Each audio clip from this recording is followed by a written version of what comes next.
ఓం నమో నారాయణాయ నమశివాయ. మహాభారతంలో ఆదిపర్వంలో వచ్చేసి నిన్న ఆ పక్షి పిల్లలకు సంబంధించి మాట్లాడుతూ కంటిన్యూ చేద్దాం. మందపాలుడు పలికాడు, నీవెలా అనుకుంటున్నావో నేను అలా ఈ సంసారంలో సంచరించడం లేదు. నా విచారం అంతా సంతానం కోసమే. అట్టి నా సంతానం సంకట స్థితిలో ఉంది. పుట్టిన పిల్లలను విడిచి భవిష్యత్తులో పుట్టబోయే పిల్లల గురించి ఆలోచించేవాడు మూర్ఖుడు. లోకమంతా అతనిని ఆదరించదు. నీకెలా తోస్తే అలా చేయి. ఈ ప్రజ్వలితాగ్ని చెట్లన్నింటినీ తన నాలుకలతో కబలిస్తూ ఉంటే ఉద్విగ్నమైనటువంటి చిత్తంలో అమంగళకరమైనటువంటి సంతాపం పుడుతుంది అంటున్నాడు. అంటే జరిత బాధపడుతుంది, ఆమె వద్దకు పో అని చెప్పేసి, నేను ఒక్కదాన్ని వెళ్ళిపోతా అని చెప్పేసి రెండో భార్య ఉంది కదా, ఈమె జరిత. రెండో భార్య పేరేంటి? లపిత. సో ఆ రెండో భార్య ఏడుపులంతా వినేసి, పోయావు తల్లి, నువ్వు పో, నా వల్ల అయితే కాదు, బిడ్డలు చనిపోతున్న మూమెంట్లో నేను ఎలా బాధపడకుండా ఉంటానని చెప్పేసి మందపాలుడు అన్నాడు. ఇక ఆ ప్రదేశం నుంచి అగ్ని తొలగిపోగానే తన పిల్లల మీద ప్రేమతో జరిత తిరిగి శీఘ్రంగా అక్కడికి చేరింది. అగ్ని కరుణచే విముక్తులై క్షేమంగా ఉన్న పిల్లలందరినీ కూడా చూచింది. కష్టం తీరి అరుస్తున్నట్లు తెలుసుకుంది. వారి దర్శనం వల్ల ఆమె మరలా కన్నీటి ధారలను విడిచింది. ఒక్కొక్కరిని విడివిడిగా పిలిచి తన పిల్లలను కలిసి ఆనందించింది. ఇంతలో మందపాలుడు కూడా శీఘ్రంగా అక్కడికి వచ్చాడు. కానీ ఆ పిల్లలలో ఎవరూ ఆ మందపాలుడిని అభినందించలేదు. వెలిపిస్తున్న వారిని ఒక్కొక్కరిని జరితను మరలా పలకరించినా వారెవరూ ఆ ఋషితో మంచిగా కానీ చెడుగా కానీ మాట్లాడలేదు. ఎందుకు? పేరుకే తండ్రి వదిలేసి వేరే వాళ్ళ దగ్గరికి వెళ్ళాడు. బట్ అతను అగ్నిని వేడుకున్న విషయం వీళ్ళకి తెలియదు. కానీ తల్లి ఏ రకంగా వీరిని కాపాడాలని ప్రయత్నించింది. ఇక తప్పనిసరి పరిస్థితి తను ఎలా వెళ్ళిపోయే ముందు కూడా పిల్లలని ఎలా ఆ ఎలుక కలుగులోకి పొమ్మని చెప్పింది. పిల్లలు కూడా భయపడుతున్నప్పుడు ఆ ఎలుక ఆల్రెడీ చనిపోయిందిరా, డేగ తీసుకెళ్ళిందిరా, నేను వెళ్ళి డేగ నమస్కారం కూడా చెప్పొచ్చంట, మీరు భయపడద్దురా, వెళ్ళండి రా కలుగులో దాంకొనరా అని చెప్పేసి వెళ్ళింది తల్లి. సో ముందు తండ్రి ఆల్రెడీ అగ్నిదేవుడిని వేడుకున్నాడు. ఆ తర్వాత తల్లి చేసే పని అంతా తల్లి చేసేసాను. పిల్లలకి వచ్చేసి తండ్రి గురించి తెలియదు. సో తల్లి గురించి మాత్రం వాళ్ళు ఆలోచిస్తూ ఉన్నారు. అప్పుడు మందపాలుడు అంటున్నాడు, ప్రియా, వీరిలో నీ జ్యేష్ఠపుత్రుడు ఎవరు, చిన్నవాడెవడు, మధ్యముడెవడు, అందరికంటే చిన్నవాడెవడో చెప్పు అని చెప్పేసి అన్నాడు. ఈ విధంగా దుఃఖంతో బాధపడుతుండగా, నాకు సమాధానం చెప్పవేమి, నేను నిన్ను విడిచిపెట్టినా శాంతిని పొందలేదు అని చెప్పేసి తన భార్యతో అడుగుతూ ఉన్నాడు. అప్పుడు జరిత పలికింది, నీకు జ్యేష్ఠుడితో పనేముంది, తరువాత వారితో ఏం పని, మధ్యమునితో కనిష్ఠుడితో సిద్ధించే ప్రయోజనం ఏంటి చెప్పు, నీకు పెద్దోడేంటి, చిన్నోడేంటి, మధ్యలోంటి, ఎవరైతే ఏంటయ్యా, వాళ్ళతో నీకు వచ్చిన ఉపయోగం ఏంటి చెప్పు. పూర్వం నీవు నన్ను అందరికంటే హీనురాలిగా భావించి విడిచిపెట్టావు. ఆ సుందరమైన చిరునవ్వు యవ్వనం గల లభిత వద్దకే పో. మందపాలుడు అంటున్నాడు, స్త్రీలకు పరలోకంలో పరపురుష సంబంధం సవతిపోరు తప్ప మరే దోషం వారి పరమార్థాన్ని నాశనం చేయలేదు. ఈ సవతిపోరు శత్రుత్వాగ్నిని వెలిగిస్తుంది, ఎక్కువగా శరీరాన్ని బాధిస్తుంది. ప్రాణులందరిలో ప్రసిద్ధురాలు, మంగళ లక్షణాలు గల అరుంధతి వశిష్ఠుడిని శంకించింది. ఆయన హృదయం నిర్మలం, ఎల్లప్పుడూ అరుంధతి ప్రియాన్ని హితాన్ని కోరేవాడు. సప్తర్ష మండలంలో ఆకాశంలో విరాజమానుడు.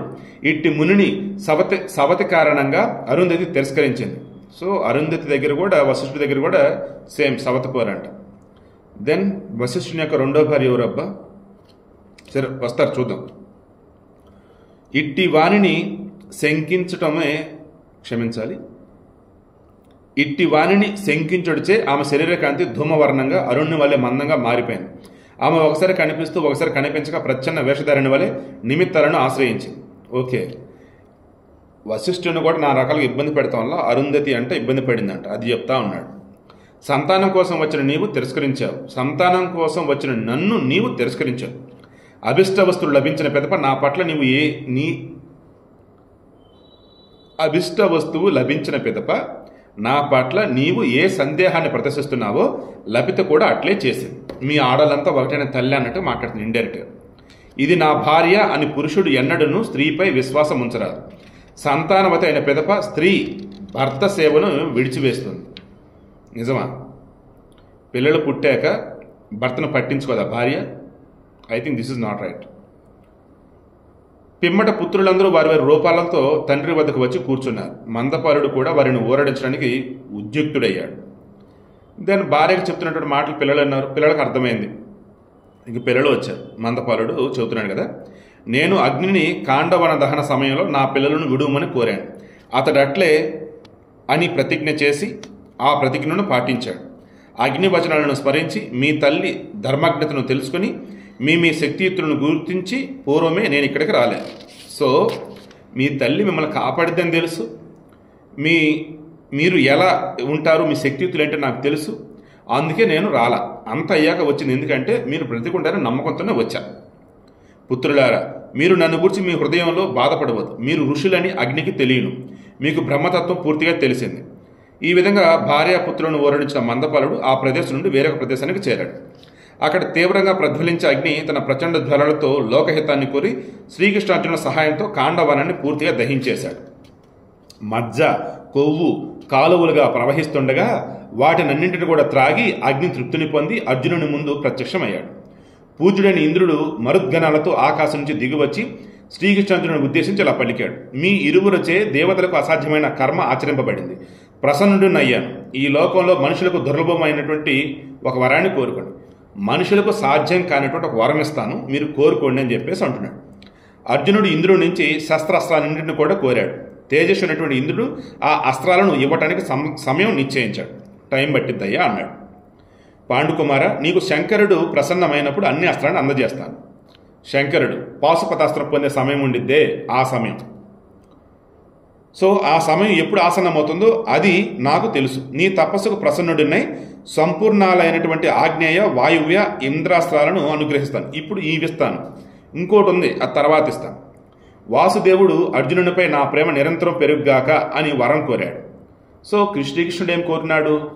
ఎట్ ఎనీ కాస్ట్ ఆల్వేస్ అర్జునుడి మీద నా ప్రేమ పెరుగుతూనే ఉండాలి, నేను ఎప్పుడు అర్జునుడికి మంచిగా చేస్తూ ఉండాలి. బామ్మరిది భావహితాన్ని కోరతాడంటారే, ఇదే అనమాట. ఇలా వారిరువురికి వరాలు ఇచ్చి మరుత్తులతో కూడి ఇంద్రుడు అగ్నిదేవుని ఆజ్ఞ గైకొని స్వర్గానికి చేరాడు. అగ్నిదేవుడు కూడా మృగాలు, పక్షులతో కూడినటువంటి ఆ వనాన్ని పూర్తిగా జ్వలించి తృప్తిని పొంది 6 రోజులు విశ్రాంతి తీసుకున్నాడు. సో పూర్తిగా తిన్నాడు, ఇక అరగాలి కదా, 6 రోజులు విశ్రాంతి తీసుకున్నాడు. జీవ జంతువుల మాంసాన్ని తిని క్రొవ్వును, రక్తాన్ని తాగి ఆనందించిన అగ్ని వారిరువుడితో ఇలా అన్నాడు. పురుష శ్రేష్ఠులైన మీచే సుఖం కలిగేటట్టు తృప్తి పొందాను.